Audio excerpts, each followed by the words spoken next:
Islamic audio book আপনাদের কাছে পরিবেশন করছে চেতনার ইশতেহার। এসো তরুণ, কাতারবদ্ধ হই। এই বইটির সম্পূর্ণ অডিও বুক আমরা প্রচার করতে যাচ্ছি। এই বইটি লিখেছেন মুফতি হারুন এজহার। বইটির সর্বশেষ সংস্করণ, যা 2019 সালে প্রকাশিত, সেখান থেকেই আমরা এই অডিও বুকটি তৈরি করছি। আমরা আশা করব আপনারা এই ছোট্ট বইটি কিনে নিজেদের সংগ্রহে রাখবেন এবং এই বইটির প্রচারের স্বার্থে আমরা আশা করব আপনারা এই ভিডিওটিতে কমেন্ট করবেন এবং লাইক শেয়ার করে অন্যদের কাছে দ্বীনের দাওয়াহ পৌঁছিয়ে দিবেন। বইটি কেনার লিঙ্ক আপনারা পেয়ে যাবেন ডিসক্রিপশনে। ইসলামিক অডিও বুকের পক্ষ থেকে অডিও বুক ডিসক্লেইমার। আসসালামু আলাইকুম রহমতুল্লাহ। ইসলামিক অডিও বুকে আপনাকে স্বাগতম। এই অডিও বুকটি শোনার আগে অনুগ্রহ করে কয়েকটি বিষয় মনে রাখবেন। এই ডিসক্লেমারটি আপনার এবং আমার মাঝে একটি স্বচ্ছ ও সুন্দর সম্পর্ক বজায় রাখতে সাহায্য করবে ইনশাআল্লাহ। অনুগ্রহ করে মনে রাখবেন, এই অডিও বুকে উপস্থাপিত ধর্মীয় আলোচনা, মতামত বা ব্যাখ্যা সম্পূর্ণভাবে বইটির লেখকের নিজস্ব। আমি এই চ্যানেলের পরিচালক হিসেবে একজন মুসলিম এবং আহলে সুন্নাহ ওয়াল জামাতের অনুসারী। তবে এই বইয়ের কোনো মন্তব্য আমার ব্যক্তিগত ধর্মীয় বিশ্বাস বা দৃষ্টিভঙ্গির প্রতিফলন নাও হতে পারে। ধর্মীয় যে কোনো বিষয়ে সিদ্ধান্ত গ্রহণের জন্য অনুগ্রহ করে বিজ্ঞ আলেম বা নির্ভরযোগ্য ধর্মীয় উৎসের সহায়তা নিন। এই চ্যানেলের উদ্দেশ্য কোনো রাজনৈতিক বা সাম্প্রদায়িক বিতর্ক সৃষ্টি করা নয়। অডিও বুকে যদি কোনো রাজনৈতিক বা সাম্প্রদায়িক প্রসঙ্গ এসে থাকে, তবে তা কেবল বইয়ের কথোপকথনের অংশ হিসেবেই বিবেচ্য। এর মাধ্যমে কোনো নির্দিষ্ট রাজনৈতিক দল, গোষ্ঠী বা সম্প্রদায়ের প্রতি সমর্থন বা বিরোধিতা প্রকাশ করা হচ্ছে না। আমাদের লক্ষ্য সম্প্রীতি বজায় রাখা, বিভেদ সৃষ্টি করা নয়। এই অডিও বুকে উপস্থাপিত কোনো তথ্যকে আইনি বা নৈতিক উপদেশ হিসেবে গ্রহণ করবেন না।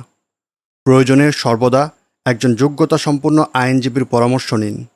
বইয়ের চরিত্র বা ঘটনার নৈতিক বিশ্লেষণ লেখকের নিজস্ব এবং তা আপনার ব্যক্তিগত নৈতিকতার সাথে নাও মিলতে পারে। আমরা সকল প্রকার সন্ত্রাস, চরমপন্থা এবং যে কোনো ধরনের হিংসাত্মক কার্যকলাপের তীব্র নিন্দা জানাই। এই চ্যানেলের কোনো বিষয়বস্তু যদি সন্ত্রাস বা চরমপন্থাকে সমর্থন করে বলে মনে হয়, তবে তা সম্পূর্ণরূপে লেখকের অনিচ্ছাকৃত এবং আমরা এর জন্য দায়ী নই। আমাদের উদ্দেশ্য শান্তি এবং ইসলামের প্রচার করা। প্রতিটি বই তার নিজস্ব বার্তা বহন করে। আমাদের পরিবেশিত অডিও বুক আপনার নিজস্ব ব্যাখ্যা এবং বিশ্লেষণ থেকে সম্পূর্ণই মুক্ত। আপনি যদি এই অডিও বুক বা এই বই থেকে কোনো ধরনের ভুল বা বিভ্রান্তিকর বিষয় বুঝে থাকেন, তার জন্যে চ্যানেল কর্তৃপক্ষ দায়ী নয়। একইভাবে বইয়ের কোনো বিষয়বস্তু যদি আপনার ব্যক্তিগত জীবনে কোনো ধরনের নেতিবাচক প্রভাব ফেলে, তার জন্যেও চ্যানেল কর্তৃপক্ষ দায়ী থাকবে না। বই পড়ুন, জ্ঞান অর্জন করুন, তবে প্রতিটি বিষয় নিজের বিবেক দিয়ে বিচার বিশ্লেষণ করে গ্রহণ করুন। এই অডিও বুকটি মূলত শিক্ষামূলক এবং গবেষণা ও বিনোদনের উদ্দেশ্যে তৈরি করা। আমাদের প্রচেষ্টা থাকবে সর্বোচ্চ সুন্দর ও রুচিশীল অডিও বুক আপনাদের উপহার দেয়া। ধন্যবাদ আনতে ইসলামিক অডিও বুক। চেতনার ইশতিহার। এসো তরুণ, কাতারবদ্ধ হই। যে তারুণ্যের ঘুম ভাঙে মুয়াজ্জিনের আজান শুনে যেই দেশে সূর্য ওঠে, যে সবুজালয়ে ফররুখ ইসলামী রেনেসার গান গেয়েছেন, যে অঞ্চলের বিস্তীর্ণ দিগন্ত জুড়ে মুজাদ্দিদে আলফে সানির তাকবীরের ধ্বনি প্রতিধ্বনিত ছিল, যে এলাকার ধ্বংসস্তূপে দাঁড়িয়ে শাহ ওয়ালিউল্লাহ রাহিমহুল্লাহ এর পরিবার পুনর্নির্মাণের শপথ নিয়ে ঘুরে দাঁড়ানোর আওয়াজ তুলেছিলেন, যে দেশের তারুণ্যের মানসপটে পূর্বসূরীদের সংগ্রাম গাথা এখনও অবিস্মৃত, বৈশ্বিক ইসলামী জাগরণের ঢেউ যেই তারুণ্যের মনকে উদ্দোলিত করে, উম্মার বৈচিত্র্যময় আন্তর্জাতিক পুনরুত্থান যেই তরুণ হৃদয়কে আন্দোলিত করে, ওমর মুখতার, সৈয়দ কুতুব, সানুসি, মুহাম্মদ বিন আব্দুল ওয়াহাব, সৈয়দ আহমদ শাহিদ, জামাল উদ্দিন আফগানি, খান জাহান, তিতুমির প্রমুখকে যেই তারুণ্য নিজের চেতনার উৎস মনে করে, সেই তারুণ্যের আজ কি হলো আজ সেই তারুণ্যের? তাদের একটি অংশ জীবনের বস্তুবাদী কি হারিয়ে গেল, না নিজেকে অর্থনৈতিক জীব হিসেবে প্রতিষ্ঠিত করতে? গণতন্ত্রের মরীচিকায় ইসলামী তারুণ্যের অগ্রবর্তী কাফেলাটিই তো পথ হারিয়ে সাহারার সীমাহীন প্রান্তরে মুখ থুবড়ে পড়ল। হায় আফসোস, আকাবিরদের রেখে যাওয়া দলটিও আত্মপ্রবঞ্চনার নির্ভূত শিকারে পরিণত হয়ে ঝড়ের গর্তে বিলীন হয়ে গেল। আহ, আমার পূর্বসূরীদের স্থাপিত মদিনার ইসলামী শিক্ষার দুর্গগুলো কারা বৈরাগ্যবাদের উপাসনালয়ে পরিণত করল? মাহমুদুল হাসান দেওবন্দির কবরের পানে তাকিয়ে সত্যবাদী তরুণ নিবৃত্তে অস্ত্র ঝরায়। নদীর ওপারে ইতিহাসের এক বিশাল শিবির, যেখানে তাঁবু ফেলেছে লাখো তরুণ ইমান ইয়াকিনের জয়গান শুনতে। কিন্তু কোন সেই অদৃশ্য হাত দাওয়াতের কাফেলাকে পরিণত করল মিশনারি অভিযাত্রায়? দ্বীনে মুহাম্মাদির বিশালতাকে উসুলের সীমাবদ্ধতায় আবদ্ধ করে ইসলামী তারুণ্যের অগ্রযাত্রাকে মাঝপথে অবরুদ্ধ করে রাখা হলো। নেই কোনো ভিশন, নেই কোনো মিশন। তারুণ্য ইসলামের বিজয় দেখতে চায়, কিন্তু এটা তার একান্ত ভিশন নয়। তাদের অনেকেই কোনো না কোনো ইসলামী কার্যক্রমের সাথে সম্পৃক্ত, কিন্তু এটা তাদের পরম মিশন নয়। তারুণ্য আগ্রহ রাখে, স্বপ্ন লালন করে, চেতনা পোষণ করে, একটা দর্শন সে বিশ্বাস করে, কিন্তু এইগুলো তার অনুভূতির মাঝে চরম বা পরম পর্যায়ের নয়। জীবনের অন্যান্য স্বপ্নগুলোর মতো এটাও একটা, যার অগ্রাধিকার তার কাছে নেই। মোট কথা, সমকালীন ইসলামী তারুণ্যের আবেগ আছে, তবে ভিশন নেই। চেতনা আছে, তবে কোনো মিশন নেই। তাই লাখো তারুণ্যের স্রোতের মাঝেও আমরা কোনো সাহাবাওয়ালা কাফেলার হদিস পাচ্ছি না। তারুণ্য, তুমি ঘোষণা করো, এই সমাজ জাহিলিয়াতের। হে তারুণ্য, তোমাকে গোড়া থেকে শুরু করতে হবে। সমাজে মুসলমানের আধিক্য দেখে তুমি ভাবছ এটা মুসলিম সমাজ। সংখ্যায় যত বেশি হোক তা মুখ্য নয়। বুঝতে হবে প্রচলিত সমাজ ব্যবস্থার কাঠামো দাঁড়িয়ে আছে জাহিলিয়াতের উপর। ইসলামী তারুণ্যের দৃষ্টিভ্রমের আরেকটি কারণ হল সমাজে চলমান নানাবিধ ইসলামী কার্যক্রম। মসজিদ, মাদ্রাসা, তাবলিগ, খানকা, ইসলামী দল, ওয়াজ মাহফিল। বাহ বাহ, কত সুন্দর ইসলামী সমাজ! অথচ অনুধাবন করা উচিত যে কার্যক্রম যত বেশিই হোক তা মূল উদ্দেশ্য নয়। বুঝতে হবে যে এখানে তাগুতি ব্যবস্থার সাথে একটা সহ অবস্থানের আপোষকামিতার মধ্যে দিয়ে তা চলমান রয়েছে। একই স্থানে বছরে একবার যাত্রা নৃত্য অনুষ্ঠিত হয়, আরেকবার আয়োজন হয় ওয়াজ মাহফিলের। একদিকে চলছে সেকুলার শিক্ষা কার্যক্রম, আর অন্যদিকে মাদ্রাসা। কি অদৃশ্য আপোষ! দুই মেরুর কি অদ্ভুত সহ অবস্থান! মুসলিম সংখ্যাধিক্য এবং ইসলামের নামে ব্যাপক প্রতিষ্ঠিত কার্যক্রম সমাজের অবয়ব থেকে জাহিলিয়াতের কলঙ্ক মোচন করে না। তাগুতি রাজনৈতিক ও আইন ব্যবস্থা এবং জাহিলিয়াতি শিক্ষা, সংস্কৃতি ও সামাজিক ব্যবস্থা অক্ষুণ্ণ রেখে বিচ্ছিন্ন অনেকগুলো ইসলামী কার্যক্রমের উপর ভিত্তি করে সমাজকে ইসলামী ভাবা মানে একটা দুঃস্বপ্ন দেখা। আজ ইসলামী মূলধারার নেতৃত্ব যাদের হাতে, তাদের একটি অংশ এহেন সমাজ ব্যবস্থা তথা ইসলামের দাওয়াতি বিপ্লব আবেদন সম্পর্কে সম্পূর্ণ বেখবর। আরেকটি অংশ চরম সুবিধাবাদী ও মুনাফিক চরিত্রের অধিকারী। সমাজ রাষ্ট্রের জাহিলিয়াতি যাত্রা তারাই নিষ্কণ্ঠ রাখতে সহায়ক ভূমিকা রাখছে সন্দেহাতীতভাবে। এই নেতৃত্বকে নাসিহা প্রদান ও ইসলাহ সাধন সময়ের দাবি। এখানে সংস্কার সাধিত হলে বাস্তবতা ভিন্ন দিকে মোড় নিবে ইনশাআল্লাহ। অন্যথায় মুখোশ উন্মোচন করে নেতৃত্ব থেকে অপসারিত করতে হবে তাদেরকে। এটি ইসলামী তারুণ্যের সামনে ভীষণ কঠিন ও নাজুকতম কাজ। সমকালীন জাহিলিয়াত, সেকুলারিজম তথা ইউরোপীয় রেনেসার চ্যালেঞ্জ। সমকালীন আধুনিক জাহিলিয়াতের প্রাণশক্তি ও কেন্দ্রবিন্দু হচ্ছে ইউরোপীয় রেনেসা। সামন্তবাদ ও খ্রিস্টান ধর্মীয় কর্তৃত্ববাদের বিরুদ্ধে কয়েক শত বৎসরের দীর্ঘ সংগ্রামের ফলে ইউরোপে ব্যক্তি স্বাতন্ত্র্যবাদ তথা উদারনৈতিকতাবাদ বা লিবারেলিজমের উদ্ভব হয়। তার মূল চেতনা ছিল সেকুলারিজম বা ইহজাগতিকতা। ফরাসি বিপ্লবোত্তর এই লিবারেলিজম গণতন্ত্র নামে একটি পরিপক্ক রাজনৈতিক দর্শন ও কাঠামো পরিগ্রহণ করে। জাতীয়তাবাদ, মার্ক্সবাদ, পুঁজিবাদ, নারীবাদ, অবাধ স্বাধীনতা, কথিত মানবাধিকার ইত্যাদি চিন্তাগুলোর জন্ম হয় সেই ইউরোপীয় রেনেসার জরায়ুতে। জাতিসংঘের মানবাধিকার সনদ সেই ধারাবাহিকতারই অংশ।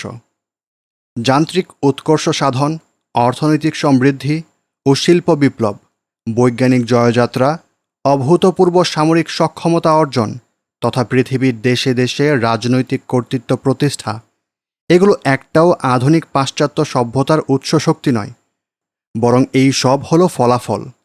তাদের শক্তির মূল উৎস হল সেই মূল্যবোধ ও আইডিওলজি ষোড়শ শতাব্দী থেকে 19 শতক পর্যন্ত দীর্ঘ সামাজিক পট পরিবর্তনের মাধ্যমে রেনেসাঁর ভিতর দিয়ে যা জন্মলাভ করেছে। এটি একটি মূল্যবোধ, এটি একটি দর্শন, একটি আদর্শ, একটি আইডিওলজি, একটি জীবন ব্যবস্থা, একটি চেতনা, একটি চিন্তা, যার সর্বগ্রাসী স্রোতে বিলীন হয়েছে মুসলিম উম্মাও। উম্মার শিক্ষিত মহলটি আনুষ্ঠানিকতার পর্যায়ে ধর্মের সাথে সম্পর্ক রাখলেও চিন্তা জগতে নব্য রিদ্দাহ এর শিকারে পরিণত হয়। মুসলিম দেশে দেশে গড়ে উঠেছে সেকুলার দল ও প্রতিষ্ঠান, শিক্ষা ও আইন পুরোটাই সেকুলার রঙে ঢঙে সজ্জিত হয়।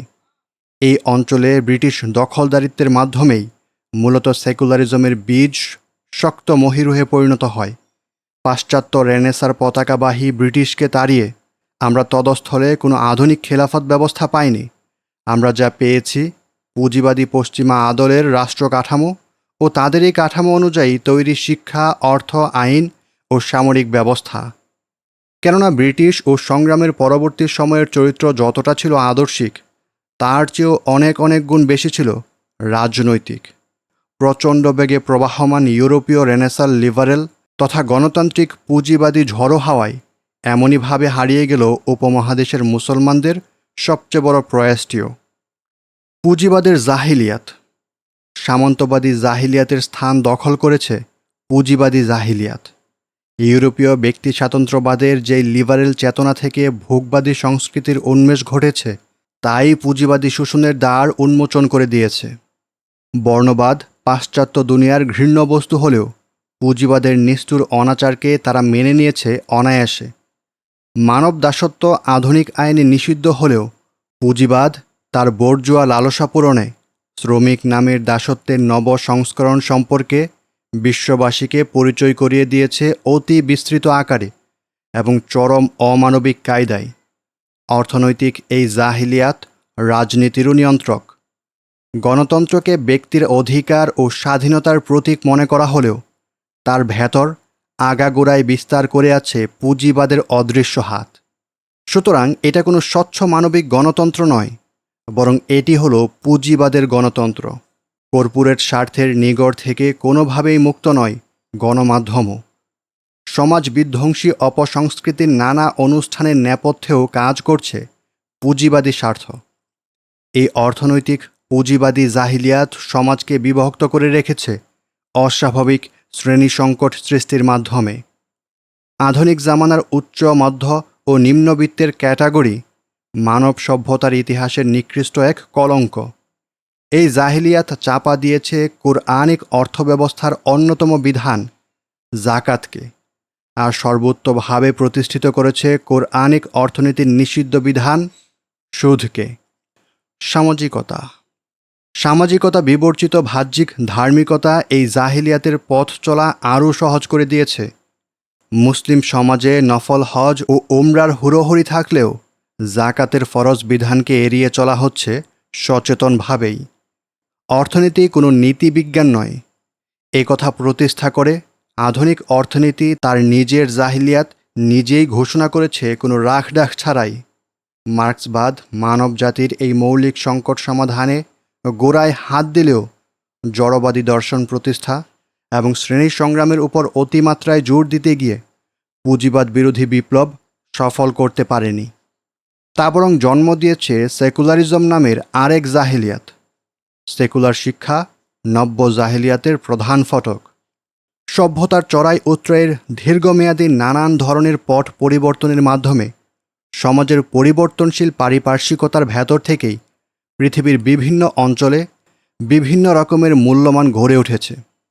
লিবারেলিজমের রেনেসাঁপ্রসূত মূল্যমান, যাকে সাম্য, মৈত্রী, স্বাধীনতা তথা গণতন্ত্র ও মানবাধিকারের নামে ব্যাখ্যা করে প্রচার করা হয়, তাকে ঘিরেই আবর্তিত হয় আধুনিক শিক্ষা ব্যবস্থা।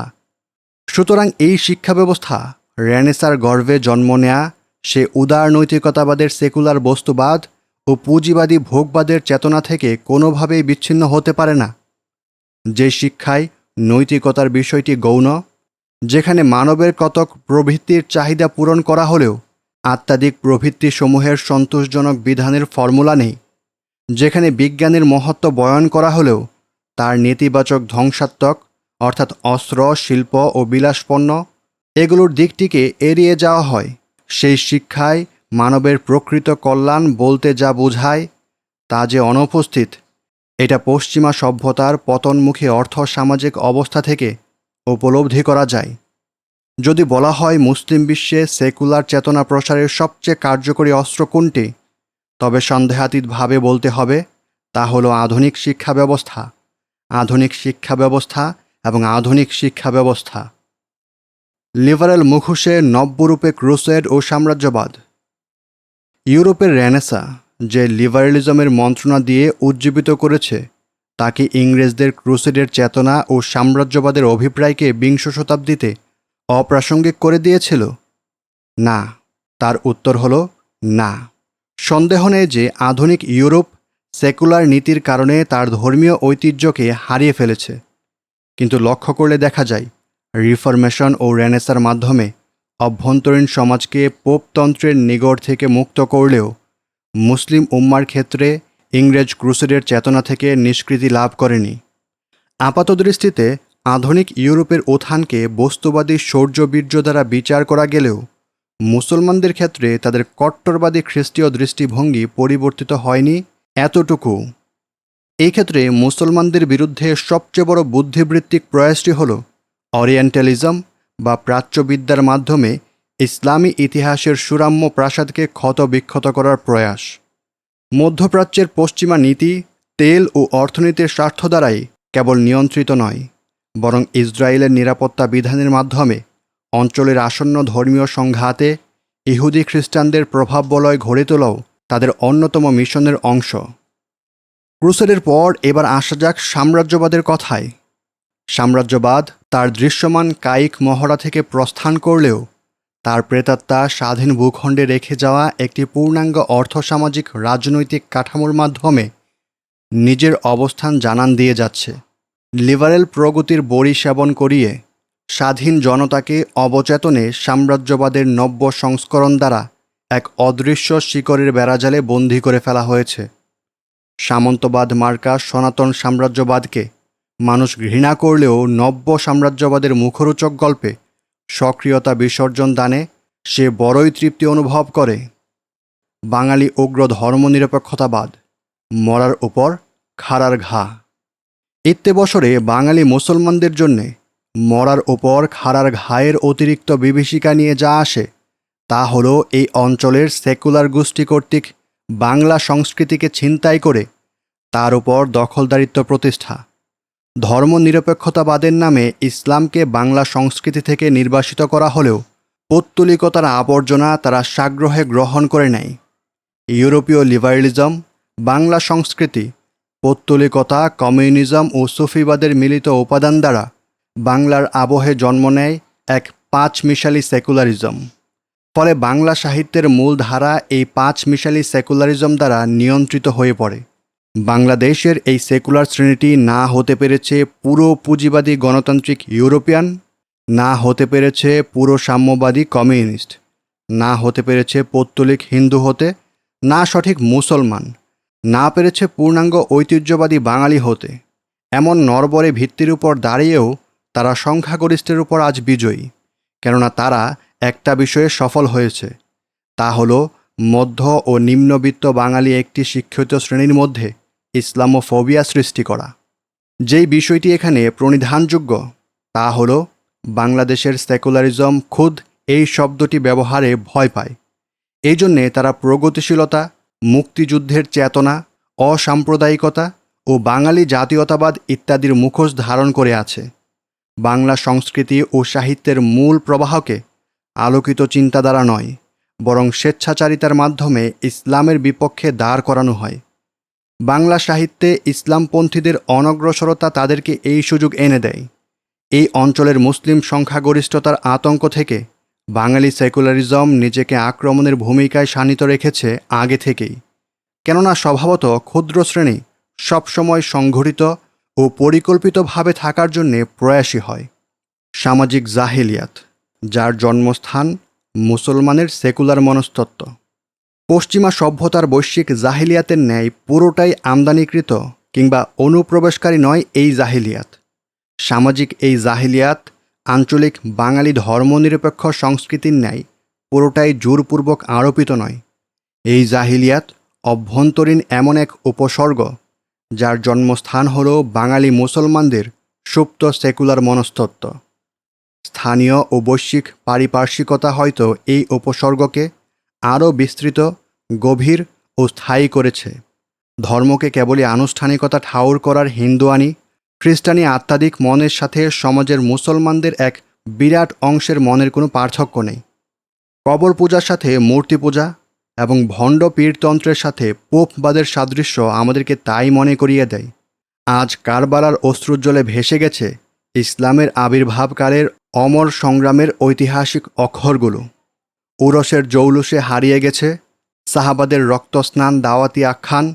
পীর মুরিদির বাইয়াত ভুলিয়ে দিয়েছে খেলাফতের বাইয়াত। সুন্নতসমূহের স্থান দখল করেছে নানান তরিকা ও অজিফার যোগ ব্যায়াম। অজ্ঞতা ও মূর্খতার কারণে মনোজগতের সুপ্ত জায়গায় জন্মেছে অঘোষিত এই সেকুলার জাহেলিয়াত, যা জন্ম দিয়েছে ধর্মের নামে অধর্মচর্চার, বিদআত শিরকের সংস্কৃতি।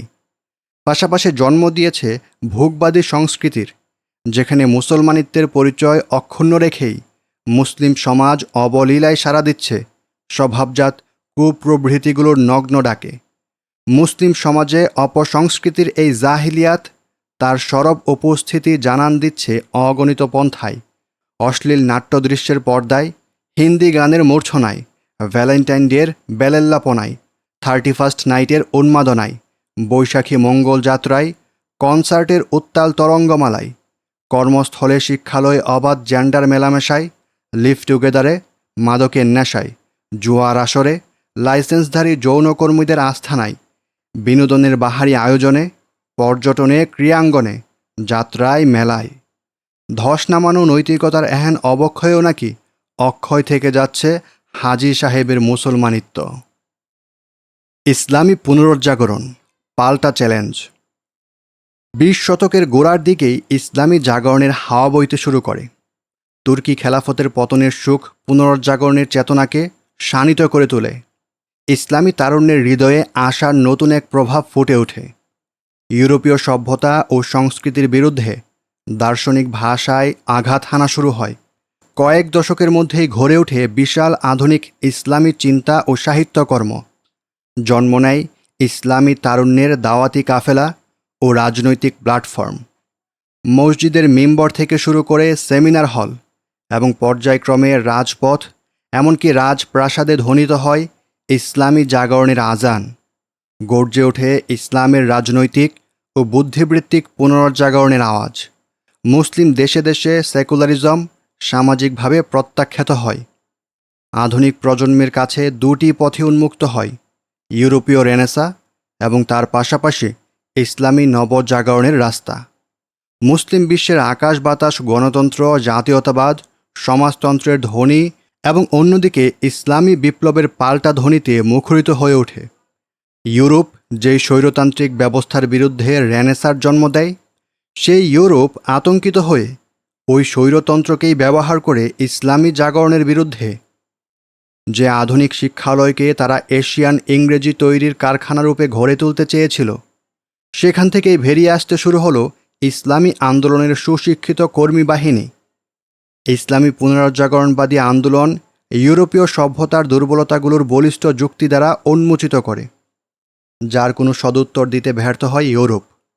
এই আন্দোলনের প্রধান বৈশিষ্ট্য হল আধুনিক সভ্যতার বিরুদ্ধে অগ্নিগর্ভ বক্তব্য ও শানিত যুক্তিকে আত্মরক্ষার স্থলে পাল্টা আঘাতে চমৎকারভাবে ব্যবহার।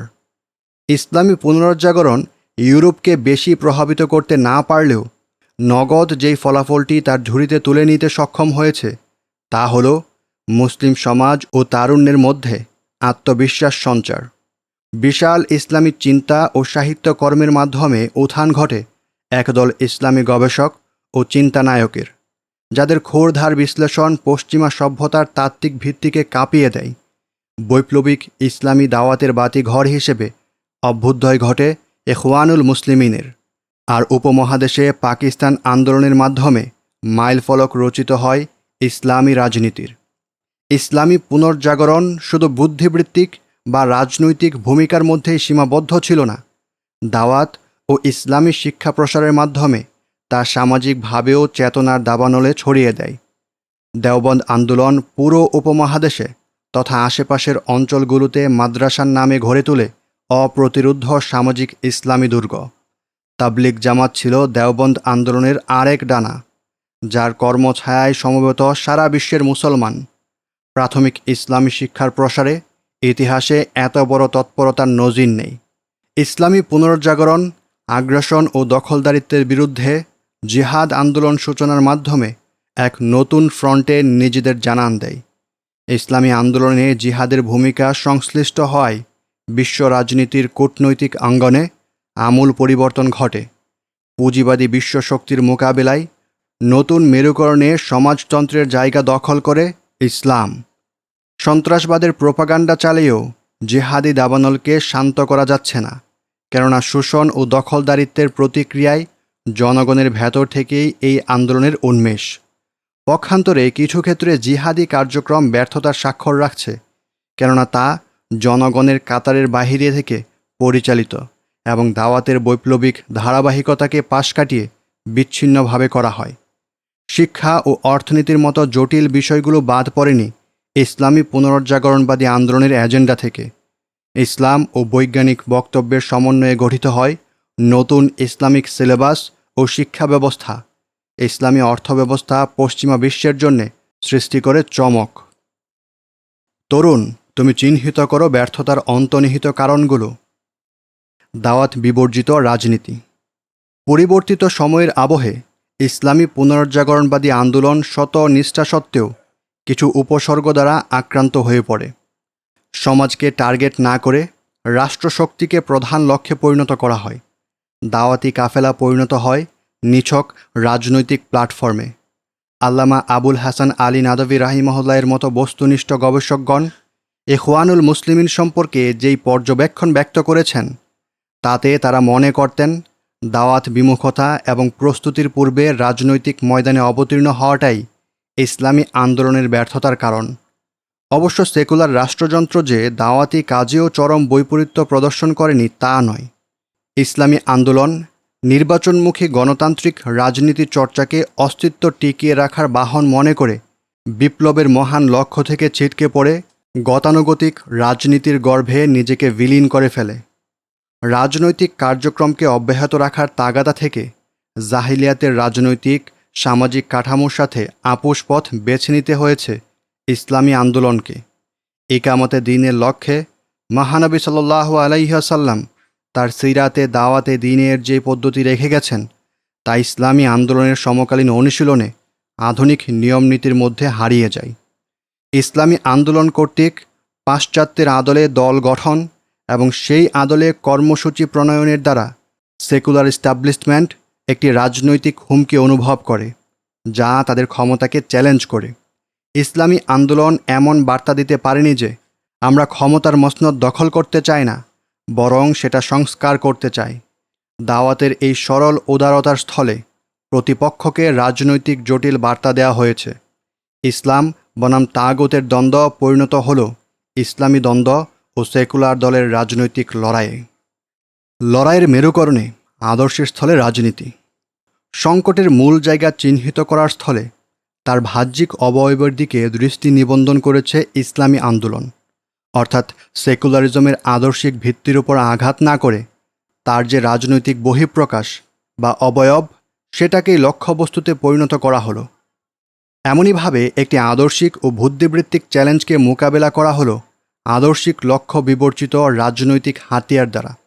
সেকুলার আদর্শকে টার্গেট না করে, শত্রু শিবিরের মূল ফ্রন্ট চিহ্নিত না করে সরকার ও নিরাপত্তা বাহিনীর সাথে সংঘাতে জড়িয়ে পড়া হয়। প্রজ্ঞাহীন এই স্থূল সিদ্ধান্তের দরুন দীর্ঘ সংগ্রাম ও প্রতিরোধ সত্ত্বেও প্রতিপক্ষের শক্তি অক্ষুণ্ণ থেকে যায়। রাজনৈতিক লড়াইয়ের আড়ালে সেকুলারিজমের অদৃশ্য দানব সুরক্ষিত রয়ে গেছে। নিশ্চয়ই রাজনৈতিক ময়দানে আদর্শিক সংঘাতের ফয়সালা হয়, কিন্তু প্রস্তুতিহীন লড়াই কিংবা লক্ষ্যভ্রষ্ট যাত্রা আত্মহত্যার শামিল। ইসলামী আন্দোলন নিজেকে ইসলামী আন্দোলন বলার চেয়েও গণতান্ত্রিক আন্দোলন বলার মধ্যে বেশি মাত্রায় পুলক অনুভব করতে লাগল। প্রতিপক্ষকে তাদের আসল আদর্শিক নামে ডাকার স্থলে রাজনৈতিকভাবে সম্বোধন করা হলো। কেন এমনটা হলো? ইসলামী পুনরুজ্জাগরণের ইতিহাস পর্যালোচনা করে দেখা যায় যে আন্দোলন গত শতাব্দীর শেষার্ধে ব্যাপকভাবে লাভ করলে পশ্চিমা মিডিয়া তার উপর মৌলবাদের তকমা লাগিয়ে দেয়। এই প্রচারণা এতই প্রবল ছিল যে এক পর্যায়ে ইসলামী আন্দোলনের একটি বড় অংশ হীনমন্যতার শিকার হয়ে আত্মরক্ষার কৌশল গ্রহণ করে। সেকুলারদের অপবাদ থেকে রক্ষার জন্যে গণতন্ত্রের লেবাস পরিয়ে দেয়া হয় ইসলামী আন্দোলনের গায়ে। সাময়িক এই কৌশলটি পরবর্তীতে আন্দোলনের মূল স্রোতে মিশে চালিকা শক্তিতে পরিণত হয়। অদূর অতীতে আদর্শ চুক্তির সবচেয়ে বড় নজির সম্ভবত মুসলিম লীগ কর্তৃক পাকিস্তান আন্দোলন, যার পিছনে ইসলামী জাতীয়তাবাদের আদর্শিক চেতনার স্থলে মুসলিম জাতীয়তাবাদের রাজনৈতিক কনসেপ্টই সক্রিয় ছিল, যার মাসুল দিতে হয়েছে পাকিস্তানিদের, বাঙালিদের এবং মুসলিম বিশ্বকেও। পুনরুজ্জাগরণের দু প্রজন্মের পার্থক্য। আমরা ইসলামী পুনরুজ্জাগরণের অগ্রবর্তী দল এবং পরবর্তী প্রজন্মের মধ্যে পরিষ্কার পার্থক্য লক্ষ্য করলাম। আন্দোলনের প্রতিষ্ঠাতা অগ্রবর্তী দল ছিল আপোষহীন এবং শানিত বক্তব্যে আক্রমণের ভূমিকায়, আর পরবর্তী প্রজন্ম হয়ে ওঠে কৌশলের নামে আপোষকামী এবং আত্মরক্ষার ভূমিকায় অভিনয়কারী। অগ্রবর্তী দলটির ভাষা ছিল খালেস দাওয়াতি, আর পরবর্তী প্রজন্ম গ্রহণ করে রাজনীতি ও গণতন্ত্রের ভাষা। পূর্ববর্তী দল নিজেদেরকে মুক্ত ও স্বাধীন এবং প্রাতিষ্ঠানিক আনুগত্যের ঊর্ধ্বে বেঁধেছিল, কিন্তু পরবর্তী প্রজন্মের ইসলামী আন্দোলনের একটি বড় অংশই নানা প্রাতিষ্ঠানিক কাঠামোর সাথে সম্পৃক্ত হয়ে পড়ে। হয়তো তারা এটাকেও দাওয়াতের অংশ মনে করেছিল, কিন্তু এহেন সামাজিক কাঠামোর মধ্যে তারা যে হারিয়েও যেতে পারে এই আশঙ্কা তারা মাথায় রাখেনি। একেবারে মূল কথাটি আসলে বলে দেয়া দরকার। তা হলো ইসলামী আন্দোলনের অগ্রবর্তী কাফেলাটি ছিল নেফাকের ঊর্ধ্বে, বস্তুবাদী জীবন বিমুখ, প্রচণ্ডভাবে তাকওয়ার অধিকারী এবং জ্ঞান চর্চায় গভীর মনোনিবেশকারী, আর পরবর্তী প্রজন্ম এই সবগুলোতে পরিচয় দেয় ব্যর্থতার। বিপ্লবী চেতনা বিবর্জিত দাওয়াত। ইসলামী আন্দোলনের রাজনৈতিক ধারা যেমনইভাবে দাওয়াতের আবেদন হারিয়ে ফেলে, অন্যদিকে শিক্ষা, সংস্কৃতি ও তাবলিগ সংশ্লিষ্ট ইসলামী আন্দোলনের দাওয়াতি ধারাটি ইসলামের বৈপ্লবিক উদ্দেশ্য ও রাজনৈতিক চেতনা এড়িয়ে চলার নীতি গ্রহণ করে বসে। দাওয়াতি ধারার অভিযাত্রীগণ সাধারণ মানুষের মধ্যে ব্যক্তি পর্যায়ে ইসলামী মূল্যবোধ জাগ্রত করবার প্রয়াসে ব্যাপক সফলতার স্বাক্ষর রাখলেও সামষ্টিক পর্যায়ে তারা উম্মার সামাজিক ও রাজনৈতিক দায়িত্ব ও কর্তব্য সম্পর্কে কোনো ধারণা প্রচারের ভূমিকা রাখেনি। জাহিলিয়াতের আধার ও তাগুতের কর্তৃত্বকে চ্যালেঞ্জ সম্পর্কে মানুষকে সচেতন করতে বড় ধরনের ব্যর্থতার পরিচয় দেয় তারা।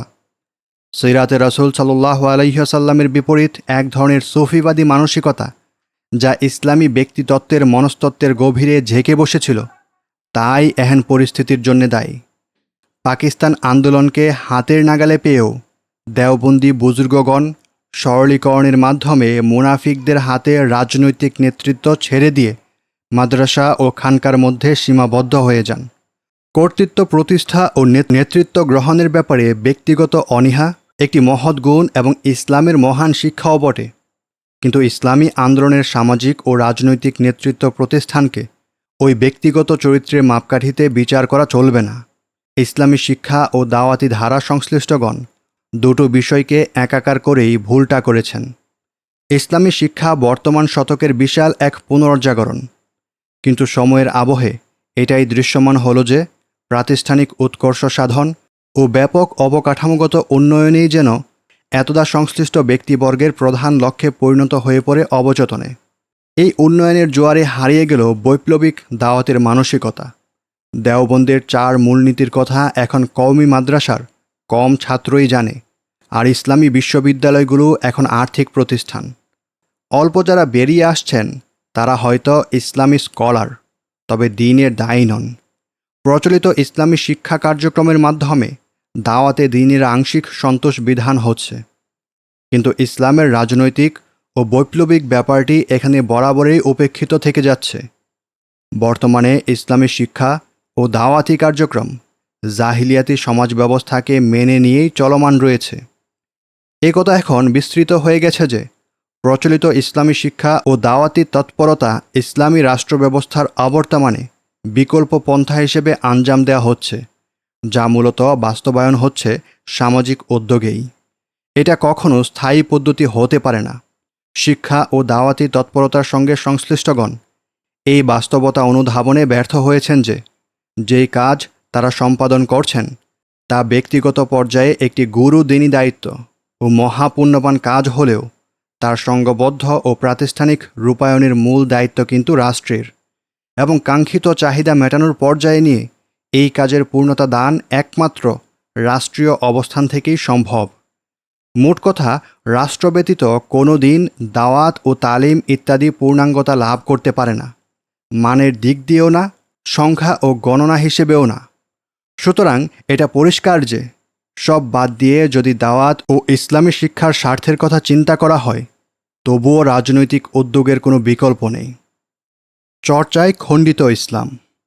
কোথায় দাওয়াতের, তাও সংকীর্ণ অর্থে অনুশীলন, কোথাও শিক্ষার তাগাদা, কোথাও আত্মাদিক কসরত, কোথাও আবার জিহাদের জয়গান, কোথাও রাজনৈতিক চর্চা। ফলাফল দাঁড়ালো রকমারি মুসলমানের আবির্ভাব, জিহাদি মুসলমান, তাবলিগি মুসলমান, সুফিবাদী মুসলমান, সংস্কৃতিমনা মুসলমান, বিপ্লবী মুসলমান ইত্যাদি। এই রকমারিত্ব ও বৈচিত্র্য সমস্যা তো নয়ই, বরং ইসলামের উৎকর্ষতার প্রতীক, ইসলামের ব্যাপকতা ও বিশালতার প্রতিচ্ছবি। কিন্তু দুর্ভাগ্যজনক সত্য হলো এই সবগুলো একটি অপরটি থেকে বিচ্ছিন্ন, পরস্পরের সম্পূরক নয়। এগুলো একই শরীরের অঙ্গ প্রত্যঙ্গ নয়, বরং টুকরো হওয়া অংশবিশেষ, যেগুলো এক মন থেকে নিয়ন্ত্রিত নয়, বরং একই চেতনা থেকে উৎসারিতও নয়। বৃক্ষের শাখা প্রশাখাসমূহ সজীব থাকে একই উৎস থেকে প্রাণ আহরণ করে। জোয়ার ভাটায় সরব নদ নাহরগুলোর স্পন্দনের কেন্দ্রবিন্দু একই স্থান থেকে, আর খণ্ডিত ইসলামের অনুসারীরা তার বিপরীত পরস্পরের প্রতিপক্ষ। শুধুই কি খণ্ডিত, বরং খণ্ডিত চর্চার স্বাভাবিক ফল দাঁড়ালো বিকৃত অনুশীলন, দাওয়াত বিবর্জিত রাজনীতি, রাজনীতি বিবর্জিত দাওয়াত, ইসলামী জ্ঞান ও শিক্ষা বিবর্জিত আত্মাধিকতাবাদ, আত্মাধিকতাবাদ বিবর্জিত ইসলামী শিক্ষা, জিহাদ বিবর্জিত দাওয়াত, দাওয়াত বিবর্জিত জিহাদ। এগুলো সমকালীন ইসলামী তৎপরতাসমূহের অন্তর্নিহিত চিত্র। কৌশলগত ও সামর্থ্যগত সীমাবদ্ধতাকে এখানে উজোর আপত্তি হিসেবে উত্থাপন করা যায় না, কেননা এটা নিজস্ব তৈরি করা এমন এক সংকট যা অবচেতনে দর্শন ও চিন্তার জায়গাতেই বিরাজ করছে। ইসলামের খণ্ডিত চর্চায় যে ইসলামের বিকৃতির পথকে নিষ্কণ্টক করেছে, তা গণতন্ত্রের বিষবাষ্পে মিশ্রিত ইসলামী রাজনীতি থেকে বোঝা যায়। তা বোঝা যায় বৈরাগ্যবাদে আক্রান্ত ইসলামী শিক্ষা ও দাওয়াত থেকে। তা বোঝা যায় ভ্রান্ত সুফিইজমের ভাইরাসে আক্রান্ত খানকাহগুলোর কাজ থেকে। তা বোঝা যায় তাকওয়া বিবর্জিত ইসলামী সংস্কৃতির চর্চা থেকে। ইসলামী তারুণ্য আবারও হোঁচট খেল ইসলামের খণ্ডিত ধারণা আর বিকৃত চর্চা। তারপর সে শিকার হলো সংগঠনের নামে দলবাজির জাহিলিয়াতের। এভাবে নানা প্ল্যাটফর্ম ও দলে উপদলে বিভক্ত হলো উম্মাহ। ঐক্যের বন্ধন হয়ে গেল টুকরো। ইসলামের সামগ্রিক ও ব্যাপক ভিত্তিক দৃষ্টিভঙ্গির অভাবে ইসলামী তারুণ্য আগে থেকেই বিভক্ত ছিল। মনস্তাত্ত্বিক সংকীর্ণতা থেকে জন্ম নেয়া দলবাজি সে বিভক্তিকে আরও তীব্রতর করল। আত্মরক্ষামূলক অবস্থান। জিহাদ ব্যতীত সমকালীন ইসলামী আন্দোলনের সবকটি ধারায় আত্মরক্ষামূলক অবস্থান ও কৌশলের আশ্রয় বিশেষভাবে লক্ষণীয়। এটিও আন্দোলনের ব্যর্থতারই একটি কারণ। মহানবী সাল্লাল্লাহু আলাইহি ওয়াসাল্লাম সহ কোনো নবী রাসূলের দাওয়াতি সংগ্রামে এমন আত্মরক্ষামূলক ভাষা গ্রহণের নজির নেই। শত প্রতিকূলতা ও জীবন নাশের হুমকি সত্ত্বেও তারা শিরকের বিরুদ্ধে আপোষহীন ভাষা ব্যবহার করে গেছেন। অন্যদিকে শত্রুপক্ষের বক্তব্য কিন্তু ঠিকই আক্রমণাত্মক ও শানিত। তারা মিথ্যের উপর দাঁড়িয়েও আক্রমণের ভূমিকায় রয়েছে, আর আমরা সত্যের উপর থেকেও আত্মরক্ষার কসরত সাধন করছি। আজ পুঁজিবাদী সাম্রাজ্যবাদী দূষর গণতন্ত্রও মানবাধিকারের বুলি আওড়াচ্ছে দৃপ্ত কণ্ঠে। বাঙালি ধর্মনিরপেক্ষতাবাদী মিথ্যাচারের অব্যাহত আস্ফালন দ্বারা প্রতিষ্ঠা করেছে মুক্তিযুদ্ধের সেকুলার চেতনা ও কথিত অসাম্প্রদায়িকতার মতো পরিভাষা, এবং আগে বাঙালি পরে মুসলমানের মতো আত্মঘাতী চিন্তাধারা। নারীবাদী দেশের মহিলা সমাজের ত্রাণকর্তা সেজে প্রতিষ্ঠা করতে সক্ষম হয়েছে সম অধিকারের স্লোগান। আমরা তাদের সাম্রাজ্যবাদী বলে আখ্যায়িত করার বদলেই তারা আমাদেরকে মৌলবাদী বলে প্রচারণা চালিয়ে দিল। আমরা খেলাফত বলার আগেই তারা বলে ফেলল গণতন্ত্র। আমরা তাদেরকে উগ্র ধর্মনিরপেক্ষতাবাদী বলার আগেই তারা আমাদেরকে আখ্যায়িত করল প্রতিক্রিয়াশীল। তাদেরকে আমরা সেকুলার বলার আগেই আমাদের বিরুদ্ধে তারা প্রচারণা শুরু করল ধর্মান্ধ বলে। তাদেরকে আমরা পৌত্তলিকতার দোসর বলার আগেই তারা আমাদের বিরুদ্ধে রাজাকারের লকব দিয়ে দিল। আমরা তাদেরকে নাস্তিক বলে মুখোশ উন্মোচন করার পূর্বেই তারা আমাদেরকে জঙ্গি রব তুলে বসল। আমরা পারিবারিক মূল্যবোধ প্রতিষ্ঠার আওয়াজ তোলার আগেই তারা নারী স্বাধীনতার স্লোগান দিয়ে গর্জে উঠল। আমরা মুসলিম শরিয়াহ পারিবারিক আদালত প্রতিষ্ঠার কল্পনা করার আগেই তারা নারী উন্নয়ন নীতিমালার পরিকল্পনা হাতে নিয়ে বসল। আমরা সংবিধান ও আইনকে ইসলামের সাথে সমন্বয় করার দাবি উত্তোলনের আগেই তারা ফতোয়া নিষিদ্ধের দাবিতে সোচ্চার হয়ে উঠল। আমরা ইসলাম বিরোধী লেখা ও প্রকাশনা বন্ধের দাবি করার আগেই তারা জিহাদি বই উদ্ধারের নাটক রপ্ত করে নিল। আমরা স্কুল ও কলেজ এবং বিশ্ববিদ্যালয়গুলোকে ইসলামী নীতির আলোকে সংস্কারের আওয়াজ তোলার আগেই তারা মাদ্রাসাসমূহের সংস্কারের নামে ইসলামী শিক্ষার মূল আবেদন উপড়ে ফেলার মিশনে নেমে পড়ল। আমরা তাদের উগ্র আধুনিকতাবাদী বলার আগেই তারা বলে ফেলল আমাদের পশ্চাৎপদ, পরাজিত সংখ্যাগরিষ্ঠ। এটা এক অদ্ভুত সংকট, যেখানে একটি বিশাল সংখ্যাগরিষ্ঠ জাতি পরাজিত হচ্ছে একটি ক্ষুদ্র সংখ্যালঘু শ্রেণীর কাছে। সংখ্যালঘুর বুদ্ধি ও সঠতার কাছে হেরে যাচ্ছে সংখ্যাগরিষ্ঠের চেতনা ও আবেগ। যেমনটা আমরা হেরেছি অতি সংখ্যালঘু ইংরেজদের হাতে বাংলা পতনের মাধ্যমে।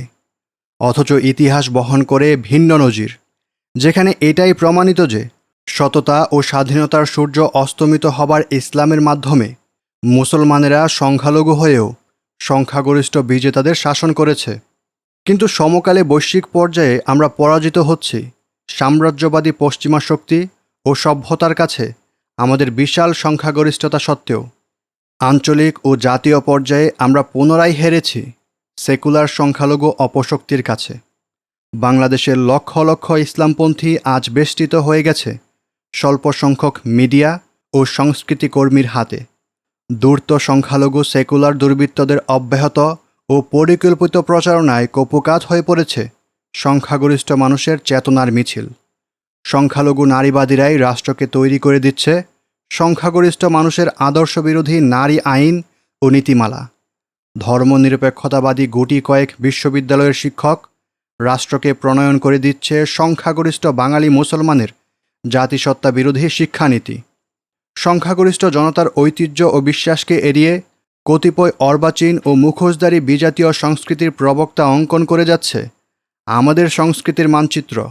সংখ্যালঘু পুঁজিবাদী বর্জুয়া গোষ্ঠী নানা তরিকায় সংখ্যাগরিষ্ঠ সাধারণ মানুষকে শোষণ করে সম্পদের উন্মত্ত খেলায় মেতে আছে। আর যদি আন্তর্জাতিক আঙিনায় ফিরে তাকানো হয়, তাহলে দেখা যাবে সাম্রাজ্যবাদী মুরলীপনার পিছনে সংখ্যালঘু ইহুদিবাদী নীতি নির্ধারকদের অদৃশ্য হাতের ছায়া। জাতীয় ও আন্তর্জাতিক শিবিরে এহেন সংখ্যালঘু দুর্বৃত্তের শক্তির উৎস কোথায়? নিশ্চয় তা হল মিডিয়াসহ অন্যান্য উপাদানের পাশাপাশি তাদের প্রখর ও ধারাবাহিক চিন্তাশক্তি ও সূক্ষ্ম পরিকল্পনার প্রয়াস। এসো তারুণ্য, ঘুরে দাঁড়াই। মোট কথা, আমরা এখন এক কঠিন সন্ধিক্ষণে, এক বিপজ্জনক টার্নিং পয়েন্ট। আমাদের সিদ্ধান্ত নিতে হবে স্রোতে গা ভাসিয়ে দিব নাকি পাল্টা স্রোত সৃষ্টি করব, আত্মসমর্পণ করব নাকি পাল্টা চ্যালেঞ্জ ছুড়ে দেব। আমরা কি বিজয়ী হতে পারি? ইনশাআল্লাহ হ্যাঁ, আমরা বিজয়ী হতে পারি। এটা কোরআনেই আমাদের বলে দিয়েছে। হ্যাঁ, আমরা বিজয়ী হতে পারি, কেননা আমাদের নবীজি সাল্লাল্লাহু আলাইহি ওয়াসাল্লাম কোনো পরাজয়ের মিশন নিয়ে আসেনি। হ্যাঁ, আমরা বিজয়ী হতে পারি। ইতিহাসের পরতে পরতে আমাদের পূর্বপুরুষগণ তা বারবার প্রমাণ করেছেন।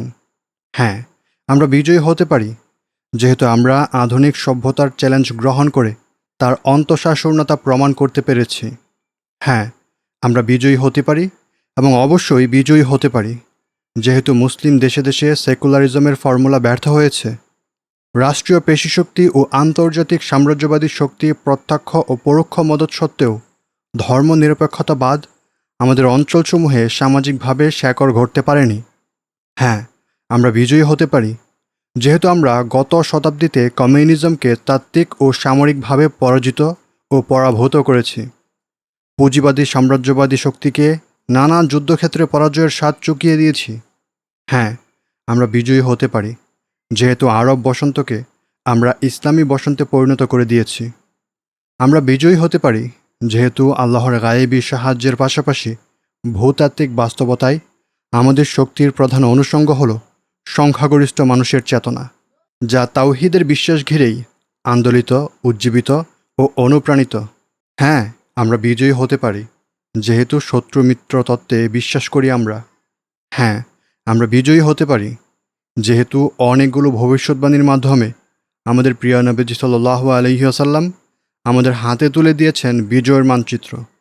আমরা সেই মানচিত্র দেখে দেখে এগিয়ে যাচ্ছি। হ্যাঁ, আমরা বিজয়ী হতে পারি, যেহেতু বিশ্বময় গড়ে উঠেছে আত্মবিশ্বাসী মুসলমানের এক বিজয়ী কাফেলা। হ্যাঁ, আমরা বিজয়ী হতে পারি, যেহেতু ওইসব সুবিধাবাদী নীতি আমরা প্রত্যাখ্যান করেছি, যার জোয়ারে ভেসে যেতে পারে কালিমার অঙ্গীকার। হ্যাঁ, আমরা বিজয়ী হতে পারি, যেহেতু মুনাফিকদের মুখোশ এখন উন্মোচিত হয়ে গেছে। শুরুটা হবে আকিদার মিম্বর থেকে। কুরআন সর্বজনীন জীবন বিধান, শাশ্বত জীবন বিধান, এই বিশ্বাস প্রতিষ্ঠা করে মুসলিম মানুষ থেকে সেকুলারিজম তিরোহিত করতে, শত্রুমিত্র তত্ত্ব পুনর্জাগরত করে চলমান সংঘাতে ইসলামের পক্ষ ও বিপক্ষের মাঝে একটি পরিষ্কার রেখা টেনে দিতে, ঈমান ও কুফরের মাপকাঠিতে জগৎ নির্মাণ করতে, প্রায়োগিক, সামাজিক ও রাষ্ট্রীয় কাঠামো থেকে জাহিলিয়াতের বিদায় ঘণ্টা বাজাতে, শিক্ষা, আইন ও অর্থনীতির জায়গা থেকে ঈমান বিধ্বংসী উপাদান উপড়ে ফেলতে, মুসলিম সমাজে অনুপ্রবেশকারী সকল আইডিওলজিকে পরাজিত করতে, আদর্শিক চেতনাবোধসম্পন্ন একটি জাতি গড়ে তুলতে, আন্তর্জাতিক সম্পর্ককে ইসলামী নীতির আলোকে ঢেলে সাজাতে, সাংস্কৃতিক জাহিলিয়াতের নিগড় থেকে জাতিকে বের করে আনতে। আজ প্রধান কাজ হবে আকিদাকে সবচেয়ে বড় ফ্যাক্টর হিসেবে গ্রহণ করা, আকিদার অস্পষ্ট অবস্থানকে স্বচ্ছতার উচ্চ শিখরে নিয়ে সকলের হাতে এমন আয়না তুলে দেয়া, যেখানে স্বাভাবিকভাবেই ধরা পড়বে জাহিলিয়াতি মুসলমানের প্রকৃত অবয়ব। তাওহীদের মিম্বর থেকে ঘোষণা করতে হবে আদর্শের এই লড়াই। আকিদার মিনার থেকেই আওয়াজ তুলতে হবে সর্বপ্রথম আধুনিক শিরক ও জাহিলিয়াত বিরোধী আজান। কেননা চলমান বিচ্যুতি ও শৃঙ্খলন নিছক কোনো আমলগত ত্রুটি নয়, বরং এটি ঈমান এবং কুফরি প্রশ্ন। পুরো জাতি আজ দ্বন্দ্বয়মান হয়ে পড়েছে ঈমান ও কুফরির সীমানায়। প্রতিটি মুহূর্ত সেখানে স্পর্শকাতর। এটা বলা আজ মোটেও অত্যুক্তি হবে না যে সমাজের একটি বড় অংশ স্বঘোষিতভাবে নাস্তিক না হলেও অবচেতনে তাদের চিন্তা চেতনায় মুরতাদ পাখি বাসা বেঁধে আছে। আজ তাওহীদের পাঠ শানিত করলেই ধরা পড়বে সমাজের মনোজগতের কুফরিগুলো। সাধারণ মানুষ কেন, ইসলামী ব্যক্তি ও প্রতিষ্ঠানসমূহের অবস্থা কি কম উদ্বেগজনক? জাহিলিয়াতের কুফরি কাঠামোর সঙ্গে সহ অবস্থানের নীতি ও ঈমান ও কুফরের সংঘাতে নীরবতা প্রদর্শন কি কুফরি সমতুল্য নয়? সুতরাং হে তরুণ, আকিদার জায়গা থেকে শুরু হোক তোমার যাত্রা। সিরাতে রাসূল হতে হবে তারুণ্যের মডেল। আল্লাহ পাক ইরশাদ করেন, অবশ্যই তোমাদের জন্য রয়েছে রাসূলের মাঝে উত্তম আদর্শ, যারা আল্লাহ এবং পরকাল সম্পর্কে আশাবাদী। সূরা আহজাব আয়াত 21। ইসলামী তৎপরতাসমূহের সমকালীন নানান প্রয়াসগুলোর পর্যবেক্ষণে সিরাতে রাসূল সাল্লাল্লাহু আলাইহি ওয়াসাল্লামের অনুপস্থিতি পরিষ্কার হয়ে ওঠে। পূর্বের আলোচনায় আমরা ইসলামী আন্দোলনসমূহের যে সকল অভ্যন্তরীণ দুর্বলতাগুলোকে চিহ্নিত করেছি, তার কারণও এটা। আসলে সিরাতে রাসূল সাল্লাল্লাহু আলাইহি ওয়াসাল্লাম বলতে আমরা কী বুঝি? সিরাতে রাসূল সাল্লাল্লাহু আলাইহি ওয়াসাল্লাম নিছক একজন মহৎ ব্যক্তির বিক্ষিপ্ত বিচ্ছিন্ন জীবন লেখার নাম নয়। এটি নয় কেবল অলৌকিকতার সর্বস্ব কতিপয় কাহিনীর নাম। অন্য নবীগণের ব্যাপারে হলেও আমাদের প্রিয় নবীজির ব্যাপারে এমনটা কল্পনা করা যায় না। সিরাত নিয়ে গভীর গবেষণা ও ব্যাপক পর্যালোচনায় এটা স্পষ্ট যে আমাদের নবীজির সিরাত হল পরিকল্পিত এক ধারাবাহিক সংগ্রামের নাম, যা বিশ্বের সবচেয়ে সফলতম বিপ্লবটি বয়ে আনতে সক্ষম হয়েছিল। যেই সংগ্রামের মৌলিক চরিত্র ছিল আধ্যাত্মিক শক্তি, প্রখর মেধা থেকে নিঃসৃত দৃঢ় পরিকল্পনা, সুনির্দিষ্ট লক্ষ্য উদ্দেশ্য, সুস্পষ্ট কর্মসূচি, চিন্তার স্বচ্ছতা, আপোষহীন চেতনা, বলিষ্ঠ প্রজ্ঞা ও কৌশল, আবেগ ও বুদ্ধির সমন্বয়, প্রকৃতির সবকটি উপাদানের মাঝে সামঞ্জস্য বিধান, দরবেশী মন ও বাদশাহী চেতনা, যুদ্ধ ও শান্তির অভূতপূর্ব মিলন, দারিদ্র্য ও আর্থিক সমৃদ্ধির ভারসাম্যপূর্ণ সহাবস্থান। সর্বপ্রধান ব্যাপারটি ছিল কুরআন কর্তৃক হজরত মুহাম্মদ সাল্লাল্লাহু আলাইহি ওয়াসাল্লামের মনন গড়া ও তার মানস গঠনে ধারাবাহিক ও পর্যায়ক্রমিক ভূমিকা পালন। কুরআন আবার ফিরে আসুক চেতনায়, প্রেরণায়, বিপ্লবের বাঁশি নিয়ে। এসো হে তরুণ, আমরা ফিরে যাই কুরআনে। এসো ফিরে যাই এক একটি আয়াতের আলোকিত ভূমিতে। কুরআনের বাঁশি আমাদের কানে এমনভাবে বাজুক যেন আজই আমাদের জন্যে, আমাদের প্রেক্ষাপটে এটি অবতীর্ণ হয়েছে। আমরা কুরআনের এক একটি অংশ আরবি সুরে তেলাওয়াত করব, হৃদয়ের পূর্ণ আবেগ দিয়ে, মনের পূর্ণ উত্তাপ নিয়ে। আমাদের দৃষ্টি নিবদ্ধ থাকবে কুরআনের কোনো একটি অংশে, আর আমাদের মন ও মস্তিষ্ক সেখান থেকে সংগ্রহ করবে সমাজ পরিবর্তনের ছবিগুলো। তরুণ, তুমি এক একটি আয়াতকে টার্গেট করো, আর তার সামনে থমকে দাঁড়াও চিন্তা ও গবেষণার বিশালতা নিয়ে, বাস্তবতার জগতে তাকে নিয়ে আসার প্রচণ্ড স্পৃহা নিয়ে। তুমি কেবল এক একটি আয়াত পড়তে পড়তে চলছ না, বরং সমাজ বিপ্লবের সিঁড়িগুলো অতিক্রম করছো একটি একটি করে। তুমি যেন রেসালাতের প্রতিনিধিত্বের মশাল হাতে নিয়েছ। জিব্রাইলের কণ্ঠ যেন তুমি শুনতে পাচ্ছ।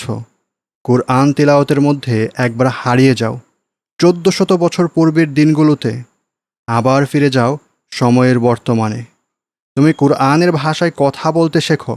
সংকটে সংঘাতে তুমি উদ্ধৃতি টানো কুরআনের। তুমি তোমার দাওয়াত আর কুরআনকে একান্ত করে নাও। নবুয়াতি দাওয়াতের মশাল জ্বলে উঠুক তারুণ্যের ঈমানি ভ্রমণ। কি কার্যক্রম, কি কর্মসূচি, যা আহ্বানে সারাদানকারী কাতারবদ্ধ তারুণ্যকে আঞ্জাম দিতে হবে।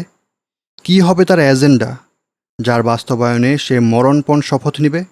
আধার রাতের মুসাফির কোন মশালটি ধারণ করে তার ভ্রমণের পথকে সুগম করবে।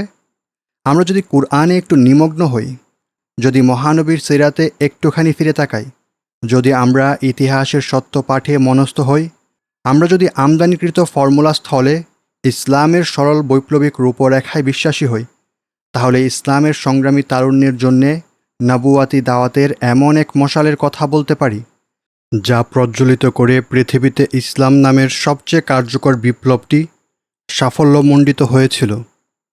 দাওয়াত কি মধুর একটি শব্দ, কি আবেদনময় একটি নাম, কি অর্থবহ একটি পরিভাষা। একটি শব্দ যার মধ্যে অতি নৈপুণ্যের সাথে নিহিত হয়েছে সংগ্রাম, সংঘাত, সংলাপ, বিপ্লব, সংগঠন, প্রচারণা, আহ্বান, তথ্য, আলোচনা, যোগাযোগ, কূটনীতি, শিক্ষা, সংস্কৃতি, মিশনারি, পাঠশালা, প্রশিক্ষণ, ওয়াজ নসিহাত, মিশন, ভিশন ইত্যাদির মতো অসংখ্য অর্থ। সামাজিক পট পরিবর্তনের এমন বৈচিত্র্যময় সৌন্দর্যমণ্ডিত শব্দ উপস্থাপন কেবল ইসলাম ধর্মেই মানায়। কি মন, কি জ্বর, কি ব্যক্তি, কি সমষ্টি, কি পরিবার, কি সমাজ, কি রাষ্ট্র, কি বিশ্ব, সবখানেই তো দাওয়াতের আবেদন সমানভাবে সমাদৃত। বিপ্লবের উষ্ণতায়, শান্তির শীতলতায়, ক্ষমতার মধুচন্দ্রিমায়, নিষ্পেষণ নিগ্রহের তিক্ততায়, একাকিত্বের মানসিকতায়, সবর মাহফিলের উৎফুল্লতায় সবখানেই দাওয়াত জানান দিতে পারে তার অবস্থান।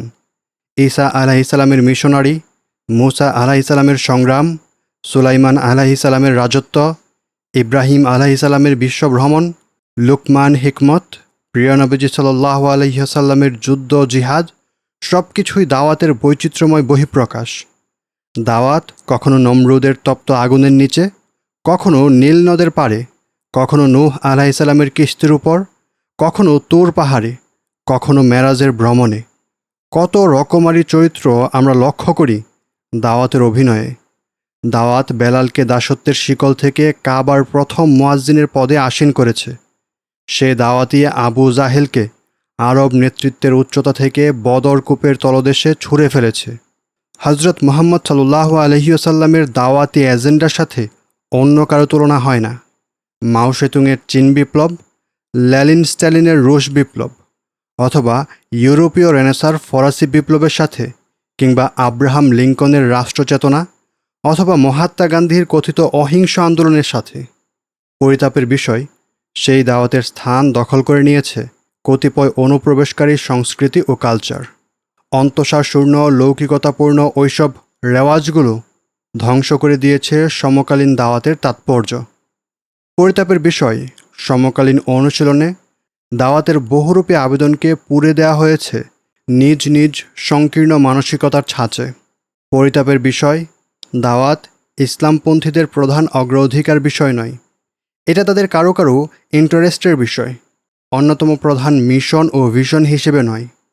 দাওয়াতি ধারাবাহিকতার চূড়ান্ত ধারাটির নাম হল জিহাদ। কুরআন ও সিরাতে রাসূল সাল্লাল্লাহু আলাইহি ওয়াসাল্লাম অধ্যয়নে তাই প্রতীয়মান হয়।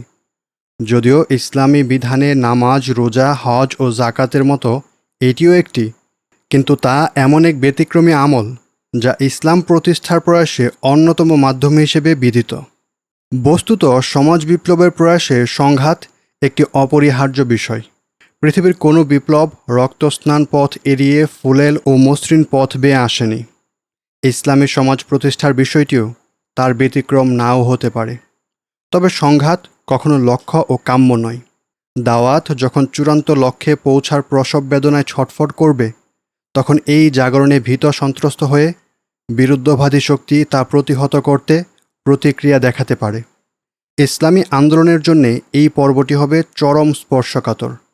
প্রজ্ঞার সাথে তখন ওই নতুন চ্যালেঞ্জকে মোকাবেলা করতে হবে এবং যৌক্তিক আলোচনা ও সংলাপের সব পদ্ধতি ব্যবহার করেও যদি বিরুদ্ধবাদী শক্তি আগ্রাসী কায়দায় ইসলামী আন্দোলনের প্রতিরোধে বল প্রয়োগে খড়গহস্ত হয়, তাহলে দাওয়াতি আন্দোলনও বিকল্প ব্যবস্থা গ্রহণে বাধ্য হবে। সমকালের ইসলামী আন্দোলনগুলোর ব্যর্থতার অন্যতম কারণ হল সংঘাতের সমীকরণ।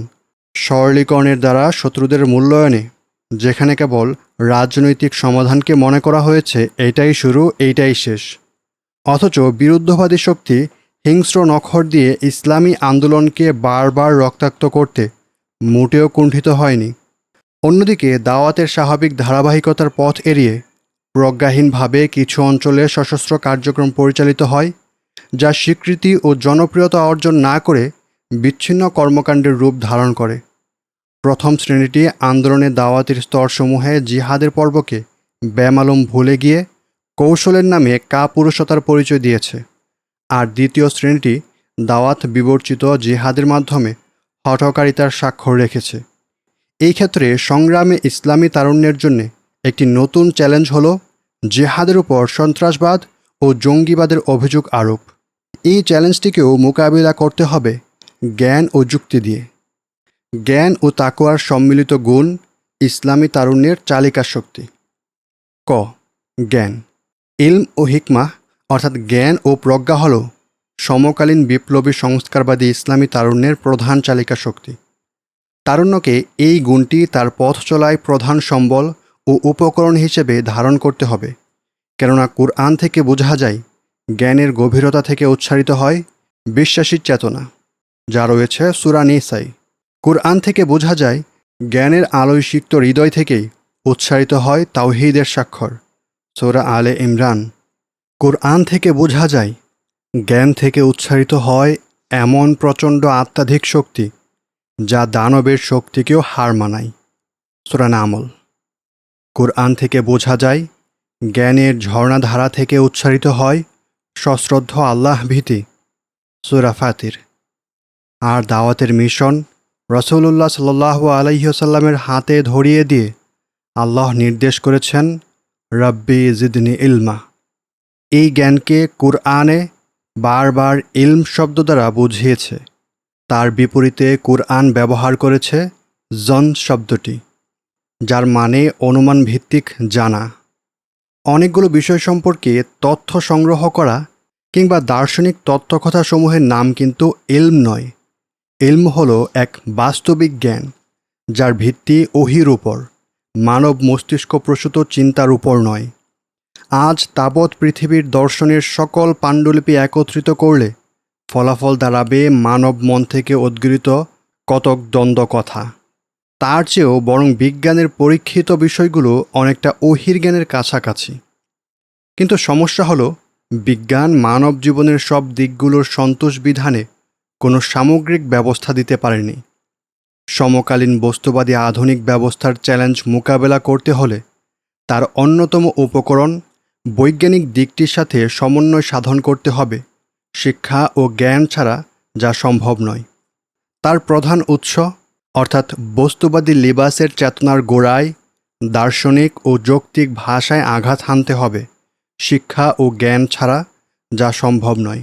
তার অর্থনৈতিক ও রাজনৈতিক কাঠামোর ব্যর্থতা তুলে ধরে তার অসারতা প্রমাণ করতে হবে। শিক্ষা ও জ্ঞান ছাড়া যা সম্ভব নয়। তার আগ্রাসী সামরিক কৌশলের বিরুদ্ধে পাল্টা সামরিক পরিকল্পনা গ্রহণ করতে হবে। জ্ঞান ও শিক্ষা ছাড়া যা সম্ভব নয়। আধুনিক শিক্ষা ব্যবস্থার অন্তঃসার শূন্যতা বিশ্ববাসীকে জানিয়ে দিতে হবে শানিত যুক্তির ভাষায়। জ্ঞান ও শিক্ষা ছাড়া যা সম্ভব নয়। সর্বগ্রাসী আধুনিক চ্যালেঞ্জের মোকাবেলা তখনই অর্থবহ হবে যখন আমরা একটা পাল্টা বিকল্প দাঁড় করাতে পারব। সেই জন্যে কী পরিমাণ মেধা ও যোগ্যতার প্রয়োজন তা বলা বাহুল্য। মোকাবেলার নানাবিধ প্রক্রিয়াগুলোর মাঝে কোনটি স্থানকালের বাস্তবতায় অগ্রাধিকার পাবে তা নির্ণয়েও প্রয়োজন যথাযোগ্য জ্ঞানের। আর জীবন চ্যালেঞ্জের ওই সব দিক অর্থাৎ রাজনৈতিক, অর্থনৈতিক, সাংস্কৃতিক ও সামরিক দিকগুলো সমপদ্ধতির কাউন্টার উদ্যোগগুলোর মাঝে সমন্বয় সাধন করার ব্যাপারটিও সঠিক জ্ঞান ও পর্যাপ্ত প্রজ্ঞা ছাড়া সম্ভবপর নয়। এই জ্ঞান ও প্রজ্ঞা দরকার প্রচলিত ইসলামী ধারাগুলোর অভ্যন্তরীণ সংস্কার প্রয়াসের বেলায়ও। মোট কথা, আজকের লড়াই বহুদা ফ্রন্টে বিস্তৃত। জ্ঞানের শক্তি দ্বারা এই বহুমুখী যুদ্ধে বিজয়ের ম্যাপ তৈরি করতে হবে সমকালীন ইসলামী তারুণ্যকে। খ. তাকওয়া। ইসলামের সংগ্রামী দাওয়াতের পতাকাবাহীদের অবশ্যই দুটি বিশেষ গুণের অধিকারী হতে হবে। ১. আলোকিত চিন্তা। এতক্ষণ আমরা যে জ্ঞান ও প্রজ্ঞার আলোচনা করেছি তারই সাথে সম্পৃক্ত এই বিবরণ। ২. অন্তর্দৃষ্টি। পৃথিবীতে সব কিছু কেবল বাহ্যিক জ্ঞান ও শিক্ষা দ্বারা এবং প্রজ্ঞার মাধ্যমে অর্জিত হয়নি। এইসবের মাধ্যমে একটি সুন্দর পরিকল্পনা ও কর্মসূচি বাস্তবায়ন করা যায়, কিন্তু তার চূড়ান্ত পরিণাম কতটুকু শুভ হবে তা অনুধাবন করা যায় না। কিন্তু অন্তর্দৃষ্টি এমন এক জিনিস যা ভবিষ্যতের প্রকৃত কল্যাণ অকল্যাণের অনেক গায়েবী সত্যের ছবি মানুষের হৃদয়পটে তুলে ধরে। অন্য ভাষায় এটাকে বলা হয় ইমানদারের মনের সাক্ষী। হাদিস শরীফে বলা হয়েছে, মুমিনের বিচক্ষণতাকে সমীহ করো, কেননা সে আল্লাহ প্রদত্ত আলো দ্বারা দেখতে পায়। তাকওয়ার মাধ্যমেই কেবল এই গুণটি অর্জন করা সম্ভব। তাকওয়া মানে কি? আল্লামা জুরজানির ভাষায় কিছু কাজ করা আর কিছু কাজ পরিত্যাগের মাধ্যমে নিজেকে আল্লাহর শাস্তি থেকে রক্ষা করা। ইতিহাসের নানা পরতে এমন সব নজিরের অভাব নেই যেখানে দেখা যায় ইসলামী তৎপরতাগুলোর ব্যর্থতার নেপথ্য ছিল তাকওয়ার অনুপস্থিতি। কেননা আন্দোলনের সাফল্য এবং যুদ্ধে জয়লাভ অনেকাংশে নির্ভর করে মনস্তাত্ত্বিক শক্তি ও নৈতিক মনোবলের ওপরে, যা তাকওয়া ব্যতীত কল্পনা করা যায় না। তাকওয়ার অনুশীলনে পারিপার্শ্বিক জড়তার দরুন মন কলুষিত হতে পারে না। তাকওয়ার উপস্থিতিতে কুপ্রবৃত্তিগুলো সচল হতে পারে না। যেই তারুণ্যের মন আজ জড়বাদী জীবনের দাসত্বে আবদ্ধ রয়েছে, সে তো যুদ্ধে হারার আগেই হেরে গেল। বহিঃশক্তির হামলা প্রতিরোধের আগেই অন্তর্যুদ্ধে যেন কুপকাত হয়ে গেল। সংগঠন। ইসলামী তারুণ্যের প্রধান দুর্গ। ইসলাম তার শিক্ষায় আমাদেরকে সঙ্গবদ্ধ জীবন ব্যবস্থার দর্শন পেশ করে। নামাজ থেকে শুরু করে রাষ্ট্র পরিচালনা পর্যন্ত সবখানে সংঘটিত কর্মধারার একটি পরিষ্কার প্রতিচ্ছবি আমরা সহজেই লক্ষ্য করি ইসলামী বিধানে। ভ্রমণের মতো একটি নগণ্য বিষয়েও জামাতবদ্ধতার বিপরীত একজন দুজনকে বলা হয়েছে শয়তানের সহচর। যুদ্ধের ময়দানে সাহাবাদের বিক্ষিপ্তভাবে অবস্থান মহানবী সাল্লাল্লাহু আলাইহি ওয়াসাল্লাম পছন্দ করেননি। বলা হচ্ছে, আল্লাহর সাহায্য ও করুণার হাত জামাতের উপর প্রসারিত। সমাজবিজ্ঞানের ইতিহাসে সাহাবাই কিরামের জামাতের ন্যায় এত ব্যাপক ও সফল সংগঠনের নজির আর নেই। মুসলিম সমাজের অনেক বড় বড় ব্যক্তিবর্গ, এমনকি মনীষীতুল্য ব্যক্তিত্বকে দেখা যায় ইসলামী এজেন্ডা বাস্তবায়নে সংঘবদ্ধ প্রচেষ্টার স্থলে ব্যক্তিগত প্রয়াসের প্রতি আগ্রহী। সংগঠনগুলোর ত্রুটিপূর্ণ কার্যক্রমের কারণে এমনটা হতে সমস্যা নেই, কিন্তু একান্তই নিজস্ব অভিরুচির কারণে তা হয়ে থাকলে ইসলাম সেটাকে সমর্থন করে না। কেননা ইসলাম যে একটি সামষ্টিক দাওয়াতি ও বিপ্লবী এজেন্ডার নাম, তা বলাই বাহুল্য।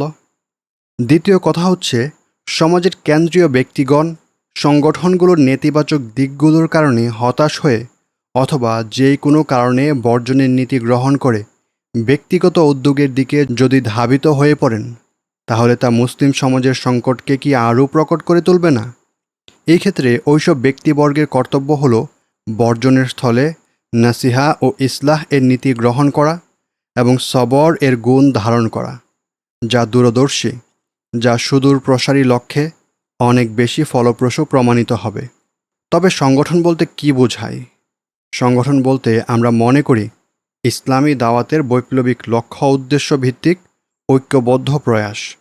আর সেই মানদণ্ডে বৈপ্লবিক দাওয়াতের চেতনা বিবর্জিত ইসলামের নামে পরিচালিত নিছক সামাজিক ও প্রাতিষ্ঠানিক উদ্যোগসমূহ, যেমন মাদ্রাসা, খানকা, পাঠাগার, দাতব্য সংস্থা, আমাদের সংজ্ঞায় কেবল ওই সময় সংগঠন বলে আখ্যায়িত করতে পারি যখন এইগুলোতে ইসলামের বৈপ্লবিক দৃষ্টিভঙ্গি লালন করা হবে।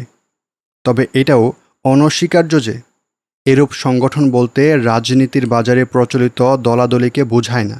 ইসলামী আন্দোলনের মহৎ লক্ষ্যে দল গঠন ও সংগঠন প্রতিষ্ঠা খুবই গুরুত্বপূর্ণ হলেও তার তাৎপর্য বর্তমানে বিপন্ন হয়েছে অনৈক্যের কারণে সৃষ্ট দলবাজির সংস্কৃতির কারণে। আসলে যেই সংগঠনের কথাটি আমরা বলছি তার চেয়েও মৌলিক হল ইমারাহ বা নেতৃত্বের বিষয়টি। নেতৃত্বকে কেন্দ্র করে স্বাভাবিক পন্থায় তৈরি হয় সংগঠনের বলয়। নেতৃত্বের বৃত্তকে ঘিরে আবর্তিত হয় সামষ্টিক চাকা। এটাই বাস্তবতা ও এটাই ইসলামে কাম্য।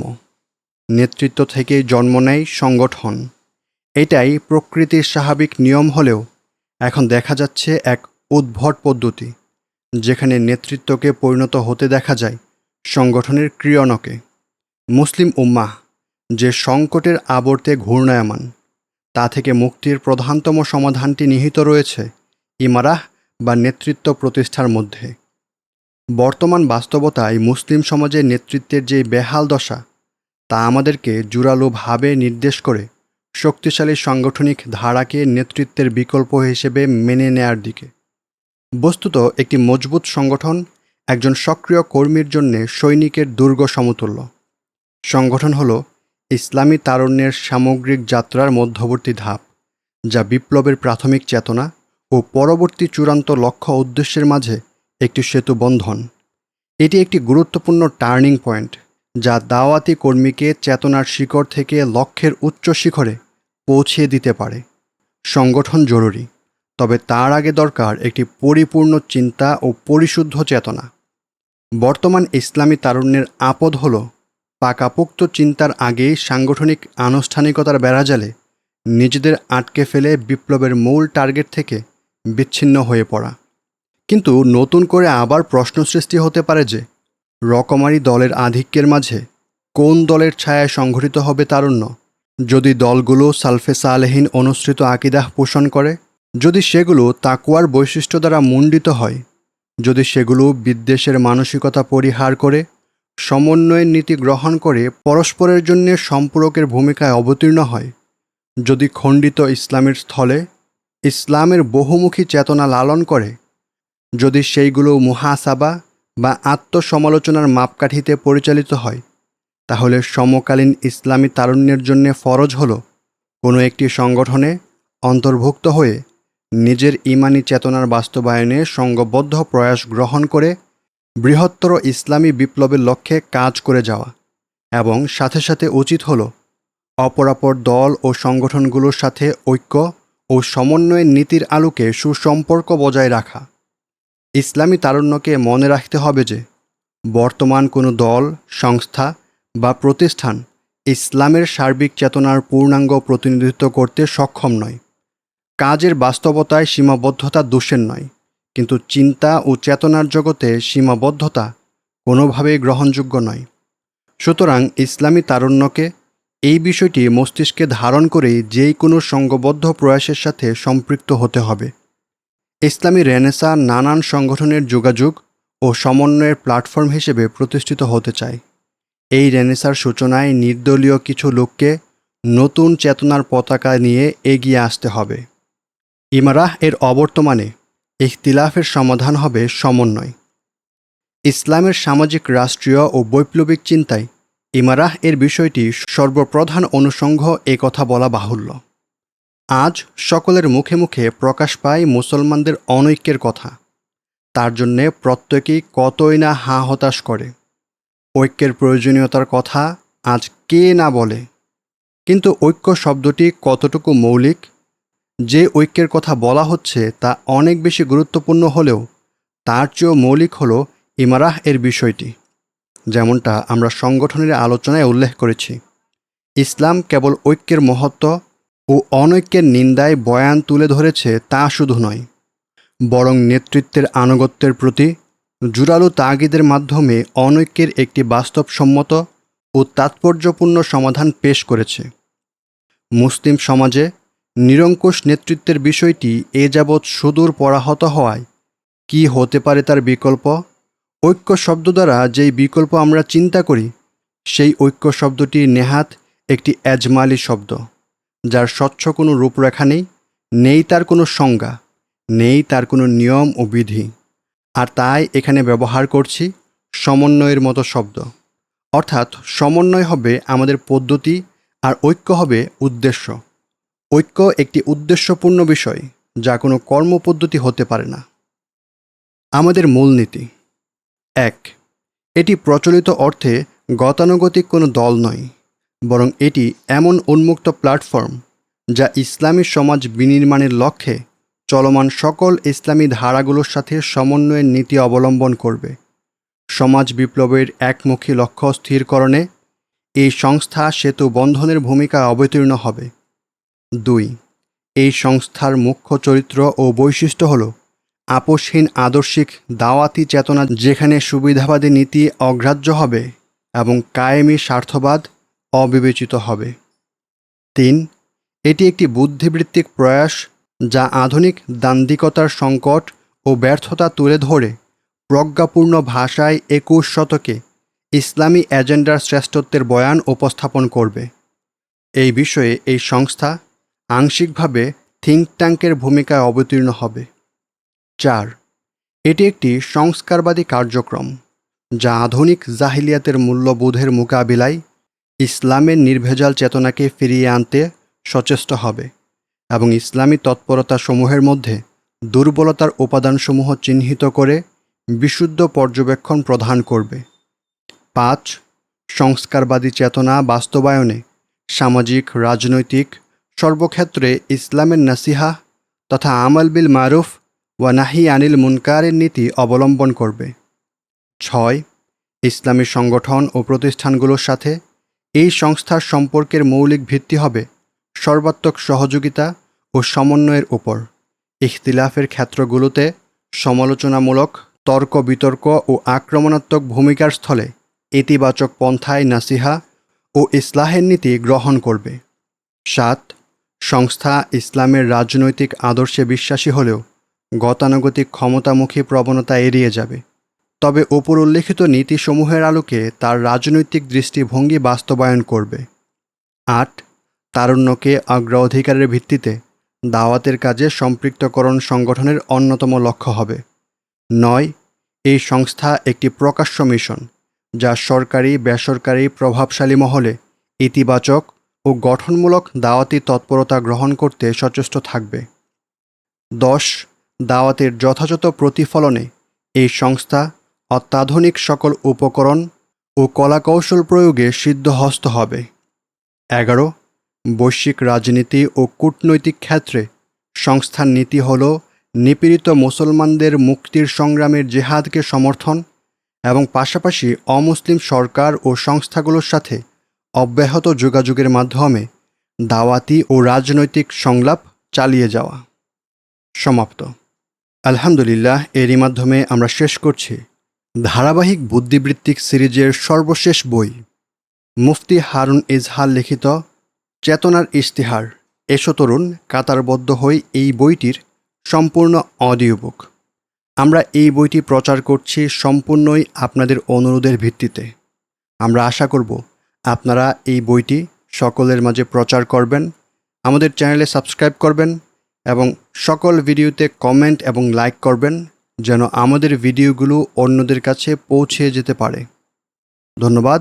পরবর্তী ভিডিও পাওয়ার জন্যে আমাদের সাথেই থাকুন। يا ربي